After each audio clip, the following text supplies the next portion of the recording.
Hey y'all, who dat and what is up? I am Jeff Nowak. This is Inside Black and Gold, a solo edition. Steve Geller is out in Thibodaux at the Louisiana Line Camp today, so left me on my own. I want to get something your way, so I decided to go with a quick format episode. You know, I've talked about this in previous episodes. My goal for this offseason and this upcoming season is to get more episodes in the feed, some of them on the shorter side, so that the lift isn't as big for each one, which means we can get to a lot more content and not just feel like, hey, an hour plus or nothing. Before I get into anything else, I do want to apologize. Anyone who caught our last live stream, it ended a bit abruptly, don't you think? We were just getting into, it was just getting good. It was just getting good. We had plans to do a mailbag and everything. And then there was some sort of global outage from Google posting services, whatever. It's very technical. We don't need to get into it. What you should know is that our stream just disappeared. We couldn't even get into it. I had to go through the back end of YouTube to disable it. That's why it took about 10 minutes of just this background. It kind of reminded me when I went back and watched it. It kind of reminded me of Space Jam when all the Looney Tunes kind of just went walking off the screen. It was like, where'd everybody go? But we did finish the episode out, or at least I finished the episode out audio only. So if you did want to hear how the episode ended, the final 10 minutes or so is in the podcast player. So Apple Podcast, Spotify, wherever you get that. I don't have the ability to put an addendum on a file in YouTube, so there's just nothing I can do. It's just going to exist like that. But that's where we are. But again, I just did want to mention that. Sorry for anyone who watched that and was like, where'd they go? It was unintentional. Nothing we can do about it. It was very frustrating. I may have said, I may have uttered a curse word or two, or 12 or 27, because it didn't come back for 2 hours. It was, there was nothing we could do. But all right, that's it. Again, I did want to mention that. Let's get into the rest of this episode. So we're going to get to a few topics in this episode. A couple things out front. I want to talk about the running backs. I want to talk about veteran running back the Saints just signed.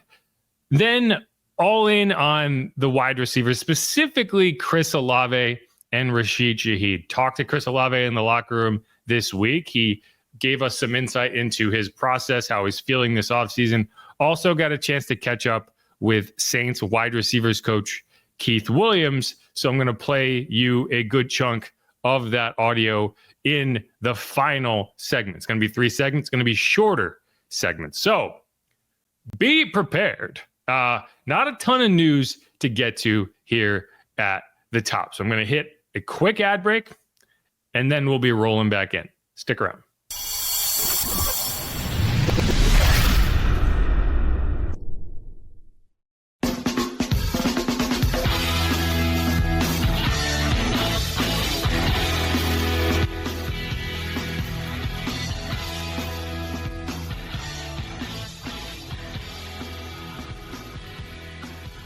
And we're back here on Inside Black and Gold. And as promised, a bit of news came out on Friday. The Saints have signed Cam Akers. That was made official on Friday. The Saints had an extra roster spot open with Derek Carr's retirement. They actually had 2 open with Derek Carr and Ryan Ramczyk's retirement. They do still need to sign Tyler Shuck. So, there's some wiggle room there. I expect the Tyler Shuck signing to happen in the near future. I don't think it's going to be anything protracted, any kind of issue with the team or the player. Second round picks tend to take forever. It is not going to be a Shamar Stewart situation. So we're just kind of waiting to see how that all plays out. It's almost always about guaranteed money on the back end of the deal. And Jaden Higgins kind of ruined the curve on that for teams who are now going in the position where they have to talk out every second round pick of why they should be getting a fully guaranteed contract. I think they should be getting a fully guaranteed contract. I don't understand why second round picks don't get fully guaranteed contracts. That's just between me and you. Don't tell the team I said that. But no, so we're going to talk about the running back position. And, Cam Akers, I don't have a ton more to say. We've talked about Cam Akers. He was in for a tryout during minicamp and looked good, right? That's what I will say about him is he looks like an NFL running back. He doesn't look like he's over the hill. When a guy like Devontae Freeman showed up, David Johnson, guys like that over the last few years, you kind of looked at him and been like, yeah, he would have been nice to have 4 or 5 years before that. Now, that's not the David Johnson I remember watching. That's not the Devontae Freeman I remember watching and being like, wow, that guy's pretty good. They didn't show up. Cam Akers, he's 25 years old, soon to be 26, right? Like, he's had full NFL seasons where he was more of a bell cow.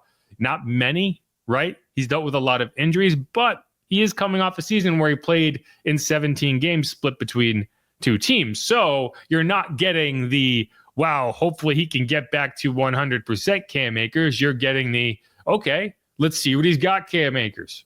And right now, I would be surprised if he was to bump anyone down the ladder. I think he's more likely going to be a guy that the Saints teach the offense to, try to stash on the practice squad, and then if they end up with injuries down the line, he's a guy they can elevate. In most cases, that's a guy that will also be a pretty high priority candidate to potentially be poached off the practice squad, because a lot of teams in the NFL are going to be dealing with running back injuries at one point or another, and they're going to be looking around saying, who's a reasonably young guy that we can bring in and actually have contribute. So I don't know. Either way, it's a guy to look at, got to get excited about. It's a pretty stacked room right now in terms of a lot of guys that can contribute and no one that's really proven themselves outside of Alvin Kamara. So the guys at the top right now, if I had to rank the depth chart, if I had to pick, I'm only keeping 3, maybe 4. If someone forces my hand right now, I'm only keeping 3. And those guys would be Alvin Kamara, Kendre Miller, Devin Neal.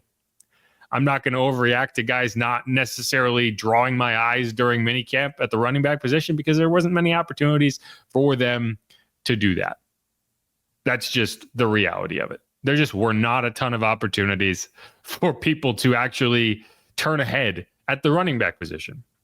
Now, what does that mean going forward? There's a lot to prove, right? One thing that I will say is there was a lot of rotation involved in the first team reps. We saw basically everybody, not Cam Akers really, but he was only participating in limited capacity. But we did see guys like Xavier Valade, right? Marcus Yarns, Velus Jones getting run in that regard. Clyde Edwards-Helaire is also in that mix. So, I mean, you have a list of 6-7 guys at the running back position, all of whom you feel like could make the roster. As silly as it seems to say, Xavier Valade might be an opportunity. He had one of the better plays of the minicamp session, catching a wheel route from Spencer Rattler 30 yards downfield. So he's out there making plays. I think he would be at the bottom of my list right now. But even then, it's like, he made a play, right? Like, he's not a guy that I've completely been like, he's not an NFL player. He was here last year. They kept him around. Clearly, they like him to some extent. So we'll see. One thing I do want to mention is we got to chat with Alvin Kamara for the first time this season. He's still Alvin Kamara. He's going to be 30 years old soon. You wouldn't know it. He did talk about his offseason routine, and I got a kick out of this. So let's hear from him.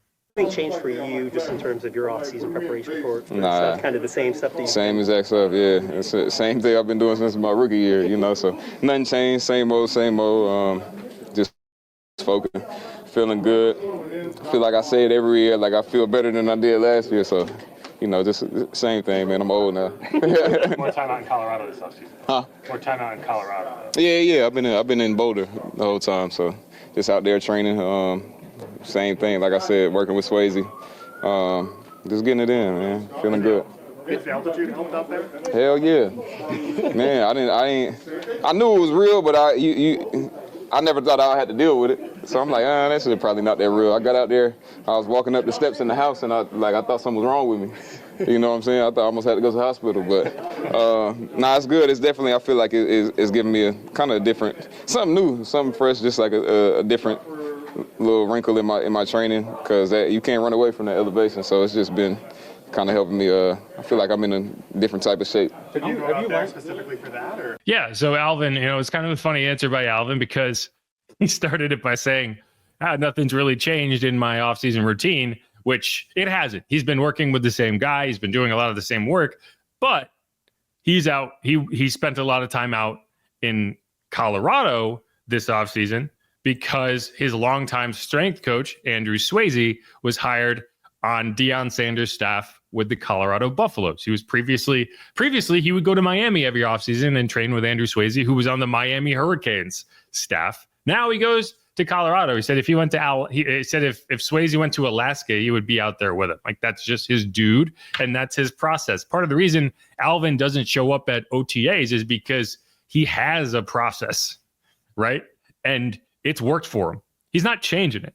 Now, going to Colorado instead of Miami is a bit of a change. And I was just kind of joking with him because he said nothing has changed. Like, but you did spend the offseason in Colorado, which is a pretty significant change. And the only reason I know that is because during draft season, the Colorado social media account put out a picture of Alvin at Colorado's practice. And I remember at the time, people were like, oh, man, that must mean the Saints are going to draft Shaheed Sanders. And I was like, guys, I don't think that Alvin being at Colorado's practice is an indicator of who the Saints might draft. And they're like, oh, you're just a hater. And so I did some digging and quickly found out that Colorado's had hired Swayze, and that's why Alvin was there. And, I didn't hear from those folks again when the Saints didn't draft Shaheed Sanders, but I do still think it's funny when people think like a star player being anywhere is an indicator. Like, these guys don't know who the Saints are going to draft. Think about it for 10 seconds and come back to me. Because I did think it was interesting he was there, but in most cases, there's an actual explanation in this one. That was it. But no, it's interesting. And I am curious to see whether training at elevation makes a difference for Alvin. I don't think he's a guy that necessarily, you worry about coming in out of shape, coming in whatever. But hey, if he comes in week one, just looks spry, looks like a younger man, looks like peak Alvin that we know and love. Hey, maybe the elevation helped. But all right, let's wrap up this segment. Hit a quick break. Come back. Then I want to talk about Chris Olave, as that's how Haas says it in our podcast intro. Chris Olave, who I think people would be talking a lot more about if not for the concussions. Understatement of the century. But all right, Inside Black and Gold, Jeff Nowak coming right back at you. Stick around.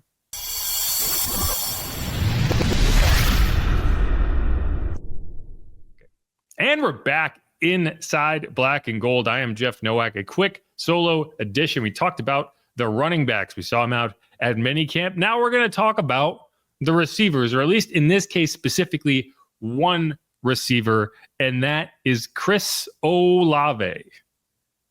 A guy that I get excited about, right? I still get excited about Chris Olave. It's just tough to get too excited about it because I've been burned before, right?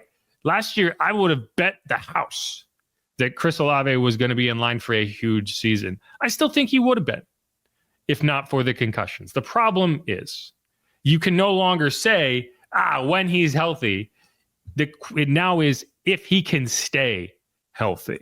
Because until he can prove that, what are your shares going to be? Like, how much are you going to invest in a guy that you cannot guarantee is going to be there for the long term, right? The Saints, thankfully for them, don't have to make that decision this season, right? They at least have 2 seasons where they can mess around because he was a first-round pick, because they picked up his 5th-year option, which is not cheap. Not cheap. $16 million for 1 year ain't cheap, but it allows them to at least have kind of a runway where it's like, hey, let's see if we can figure this out. Let's see if we can get to the end of this season without a concussion. And then we can start talking about an extension, right? And why, if you think $16 million is a lot for 1 season, start looking around at some of the wide receiver contracts that have cropped up. You're looking at like T. Higgins and Jamar Chase and Justin Jefferson. You're resetting the market. I don't think you're going to have to spend through the nose like that to keep Chris Olave around, but you're going to have to spend. And every cent of that investment is going to be hinged on if he hits one more hit to the head and goes down, is his career over? So, the question that comes with that is, are you going to have a guy that's going to play scared, right? Are you going to have a guy that's going to go out there and shy away from contact?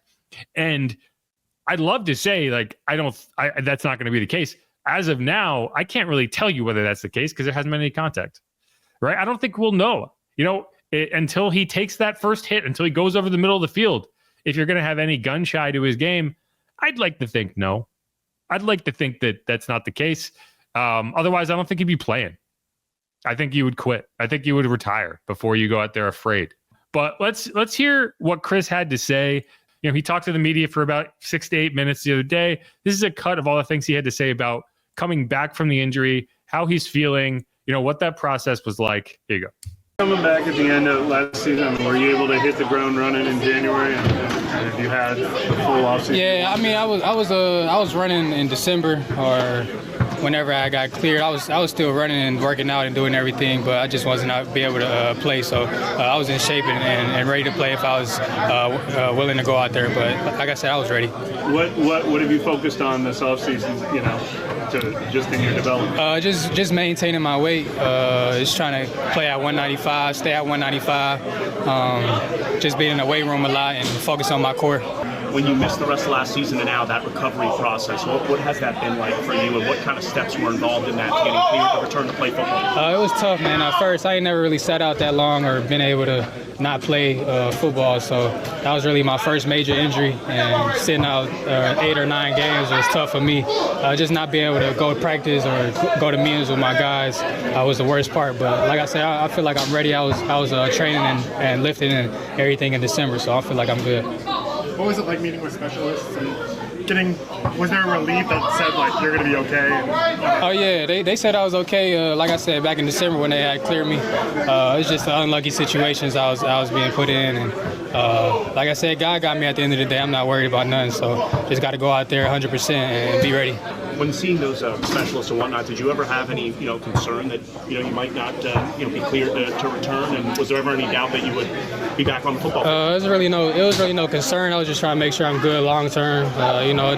Never really dealt with concussions like this, especially having so many over the years. Just trying to make sure I got the right insight and try to make sure I'm good long term. I never had a concern though.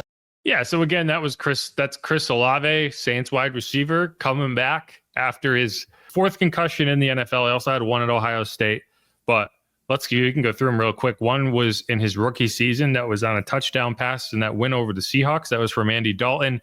You know, it wasn't really even a hit. He kind of just caught it, went to the ground, hit his head on the back. And, it didn't seem like a major concussion, but he did have to go through the concussion protocol. Then he had one in his 2nd season. That was a Derek Carr pass. It was against the Falcons. It was a high ball to the edge of the field, which you typically consider to be a safe ball. Like, you don't mind high balls to the edges of the field. You don't like high balls to the middle of the field. But on the edges of the field, typically it's a situation where you can go up safely. And the issue wasn't going up and taking a hit. The issue was coming down. AJ Terrell, I believe it was AJ Terrell, kind of took out his legs, came down on his head injury, right? It's just frustrating. I wouldn't say either of those were particularly big hits. And I think that's the more concerning part, is it hasn't been big hits, really, that have been the concussion hits until the last one, which was the most scary one. But it's all kind of building to that. His next 2 concussions, right? And you could argue there was another one here that just did not get diagnosed because it came this past season against the Bucs. Spencer Rattler threw him that ball. It was to the edge of the field. He actually fumbled it. It was a fumble 6.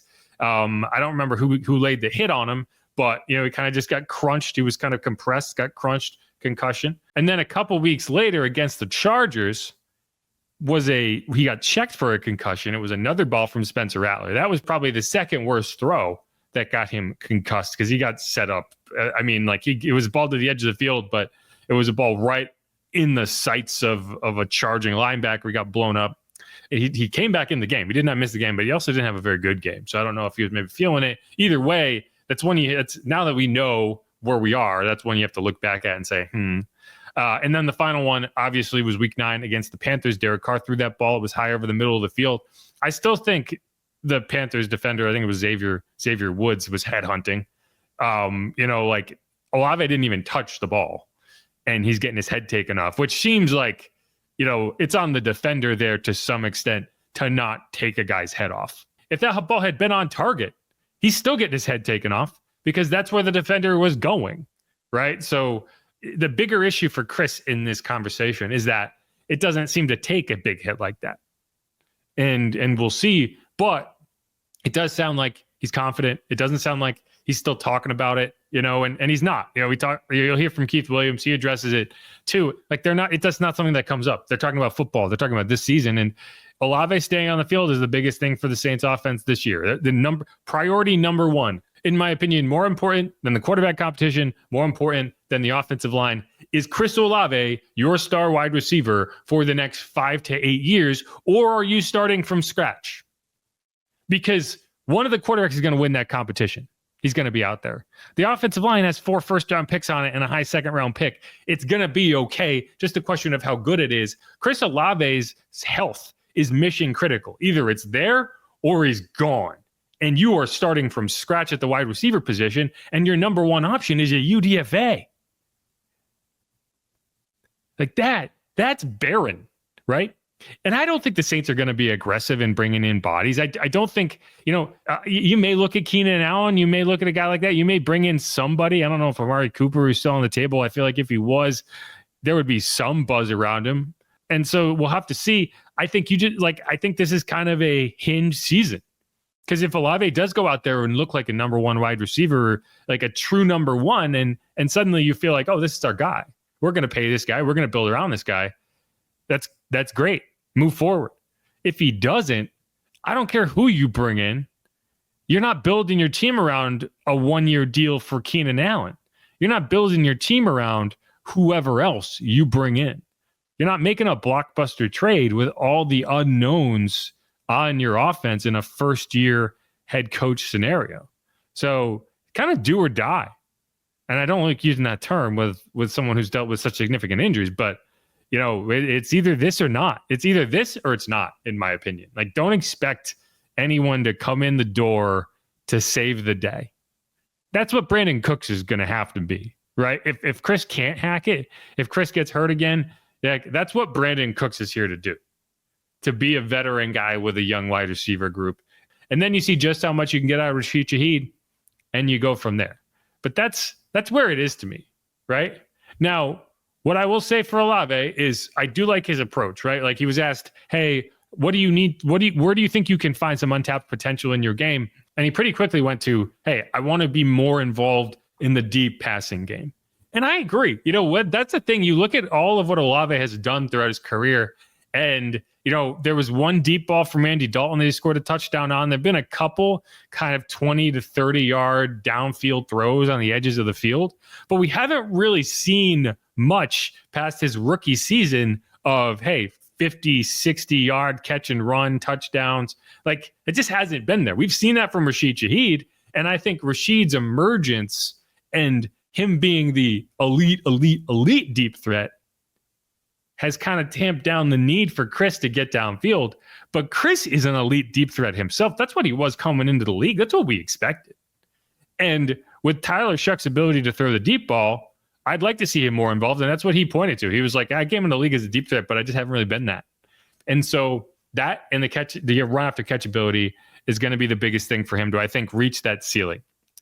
Beyond that, he was asked how he felt about the trade rumors, because that was something we talked about on this podcast. Like, trade rumors, it's a trade rumor as long as someone's talking about it. But if it's only the team that wants to trade for him that's talking about it, then it's not a real trade rumor. It's someone who wants to get a steal on a guy because they think he's not there, and the Saints have no incentive to give him up in that way, right? And Chris clearly feels the same way. Like, he's not taking it personally that his name is coming up in these rumors, because he appreciates where they're coming from. This is what he had to say when he was asked about it. Anytime you meet with him, this offseason, other fans. Trade rumors. Man, it's all rumors, man. You see in the NBA, some of the top players being trade rumors, everybody being trade rumors in the offseason, everybody trying to have something for clicks. So I love it here, man. I love the front office. I love my coaches. I'm excited to be here, and I want to be here forever. So that's where I want to be. In some ways, it's a compliment, though. You can say that.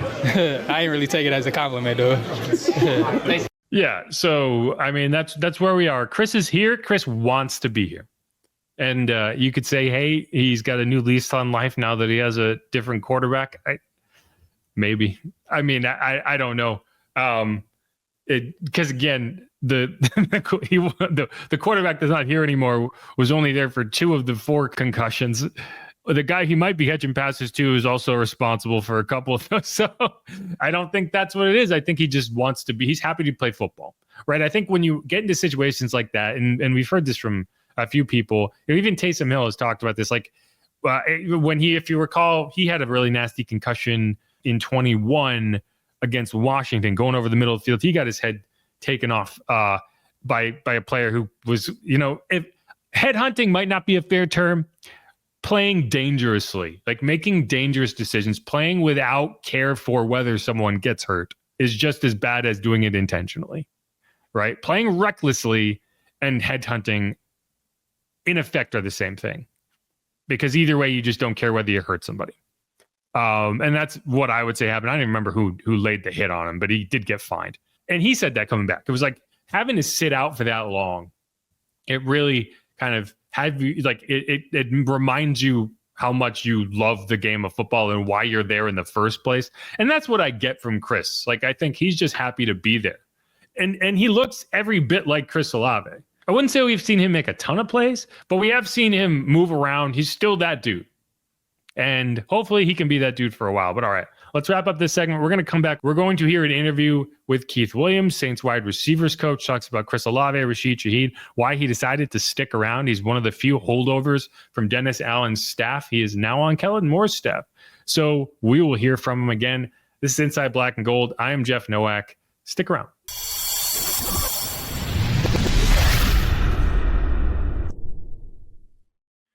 And we're back on Inside Black and Gold. One more segment to go, and we are still sticking on the wide receivers. Why not? It's the fun position. It's a lot of what we saw last week in minicamp was wide receivers versus defensive backs. So why talk about anything else? We will talk about other things, just not in this episode. But as promised, I do want to play for you that interview I was able to get with wide receivers coach Keith Williams. I will call it, I can't call it exclusive. I can call it quasi-exclusive. There was 3 of us there. One of those there was Ross Jackson of Locked On Saints. And you'll know that because I trimmed this clip down to just the questions I asked, with the exception of one, because it was about Chris Olave. And I thought it was an important question to leave in there. And also because I follow up on that question and get what and I really wanted to play the answer to it. And the question didn't really make sense without that initial question in there. But I promise you will not hear this version of this interview anywhere else. So with all that in mind, here you go. Yeah, Keith, for Rashid, and obviously his season got cut off last year after 7 games. Have you seen him kind of develop into a more all-around wide receiver? Because obviously he came in and the deep speed, the deep throw was always there. Right. But it seemed like throughout the course of those 7 games, we were seeing him kind of develop, especially the Falcons game I go back to last year. What have you seen from him in that regard? I've seen just exactly the way you just explained it. He's becoming a total wideout. His route tree is vast and growing, and I think he's improved so much in his combative catches out here in these OTAs. He's had several plays where it's been a bang play and he's made the catch, which is huge in terms of his personal growth. So I'm ecstatic about where he is in terms of his just total game and as far as his development.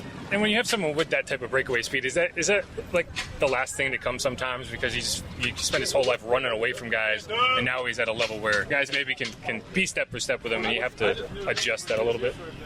What do you mean? Does he need to pace himself? No, I mean, like when you come up and you're just faster than everybody else, and then you get to the NFL and it's, sometimes that guy can hang with you and you have to go and make that contested catch. Right. Is that one of the last things that might come for a guy who is that elite? Because like you said, at the higher the level of competition, the more those instances happen, the more those instances occur, and so that's when you find out that you're good at it or you need to develop that part of your game. And so he's developed that part of his game. It's been really evident out here in these OTAs.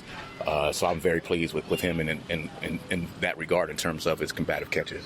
When it comes to coming back from injury, there's the physical side of it, and then there's always the mental side of it. That's the other hurdle. How have you seen, or what have you seen from Chris Olave in terms of his handling of that? I haven't seen any signs of him thinking about that or dwelling on it. We don't talk about it. It's just kind of just going north. Yeah. I haven't seen any signs of him thinking about that or wearing on him in any way. Yeah, he seems so just kind of happy to be back on the football field more than anything else? Have you seen sort of that joy from him that he's happy to be back? He loves football. He loves wideout play. He loves making plays. And, he knows he's on the cusp of, becoming a great player. And so he's ready to get to that.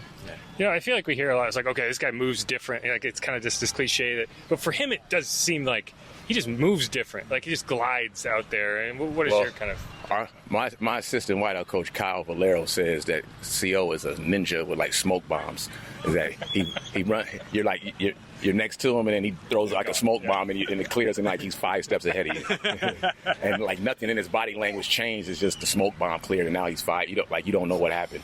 And I think that when he told me that, I said that's exactly what it is, because you see him run. Because some guys you see that are fast, you can see in their movement pattern. You can see where the speed's coming from. Their arm stride, they got their stride. You can see like Shaheed runs. It looks like he's fast because his running form looks powerful. CO's he's such a glider in terms of his movement pattern that normally doesn't equate to a very, very fast player, which he also is. And so he's definitely a ninja with some smoke bombs. You're one of the few holdovers from last year's staff to this year's staff.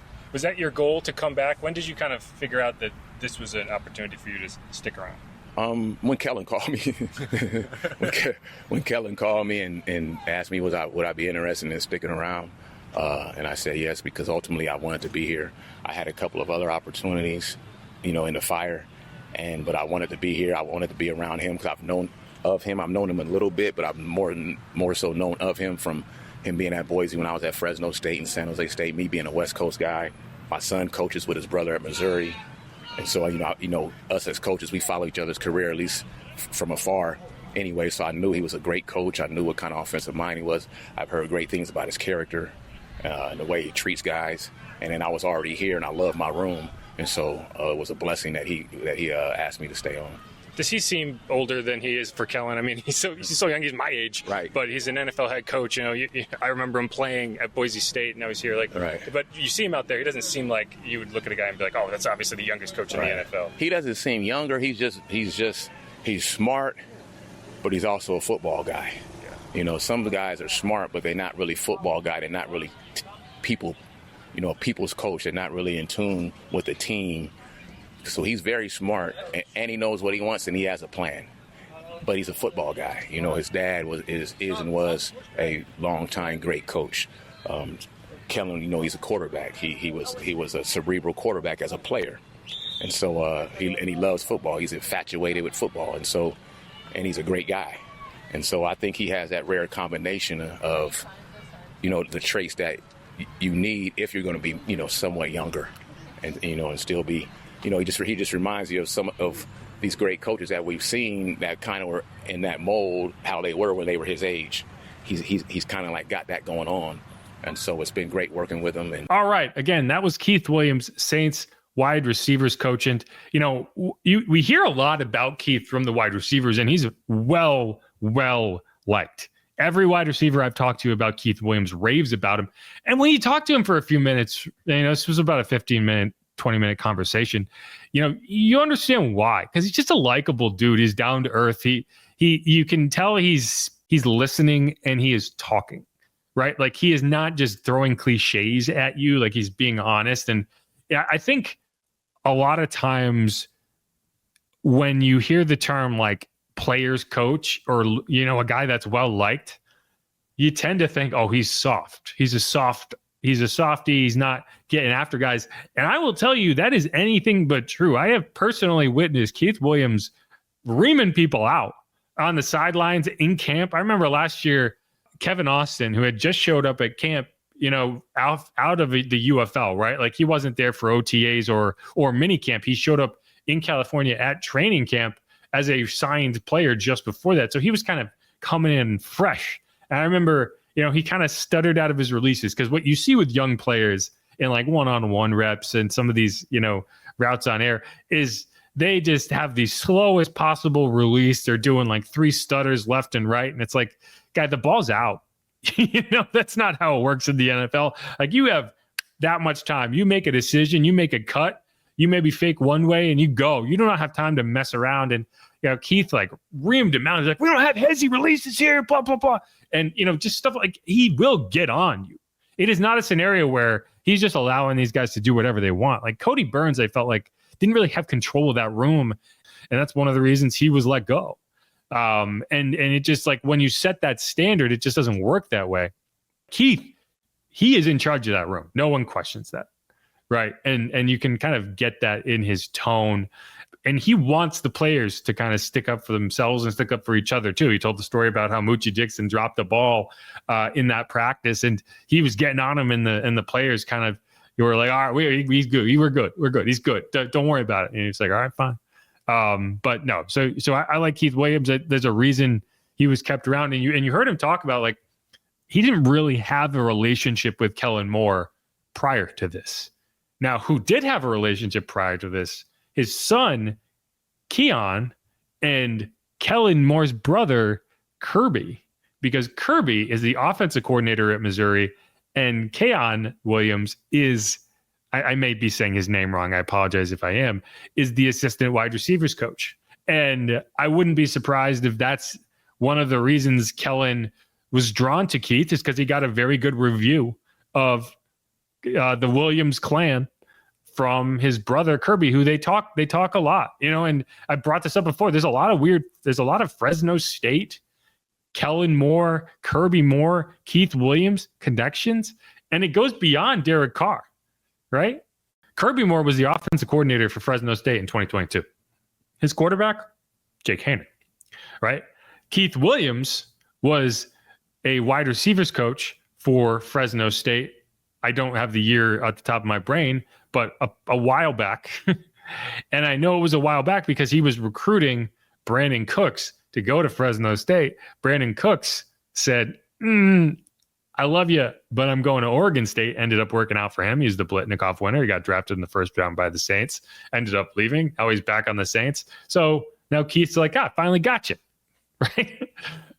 So just interesting. But there's a lot of good stuff in that interview. The Ninja with smoke bombs comment, as far as it pertained to Chris Olave, I thought was perfect. Like, because it really does describe that. And we've talked about that in this pod before, so I don't need to get into it. But it's like, that's what it is. Like, you're with him, and then he's gone. He just has a way of moving that it really just defies the expectation of, like, is he actually going fast? Because he is. He just doesn't look like it, right? And he talked about Rashid Shaheed, and it's the opposite. Whereas Rashid, he's going, he's going fast because he's running fast. Now, what he did say about Rashid is something I talked about in the last episode, so that's one of the reasons I wanted to play it, because the biggest step forward that Rashid Shaheed needs to make, and I think he is there, is contested catches. He referred to them as combative catches, and I think that's a better term at the end of the day, because contested catches is a term that kind of says, like, okay, there's a complication that you have to deal with. But in reality, it's not about, like, just catching a ball with someone around you, because that is a skill, but it's not what we're talking about. We're talking about fighting that guy for the ball who's also trying to go catch it. And you have to wrestle it away from that guy. You have to fight that guy for the ball, and you have to get good at it. And with a guy like Rashid, who, came up through the ranks, probably running away from everybody, he never had to learn how to do that. At least not at a level that you would say, like, that's a skill he has coming into the NFL. He had to learn that at the NFL level. And until you do it, you just don't know. So we'll see. But I still like that duo, man. I really do. I still think that Chris Olave, Rashid Shaheed compares favorably to those kids down in Miami. I say kids, they're not kids anymore. One of them's old. To the crew over there in Miami. Now, they didn't have a great season last year, dealing with injuries, whatever.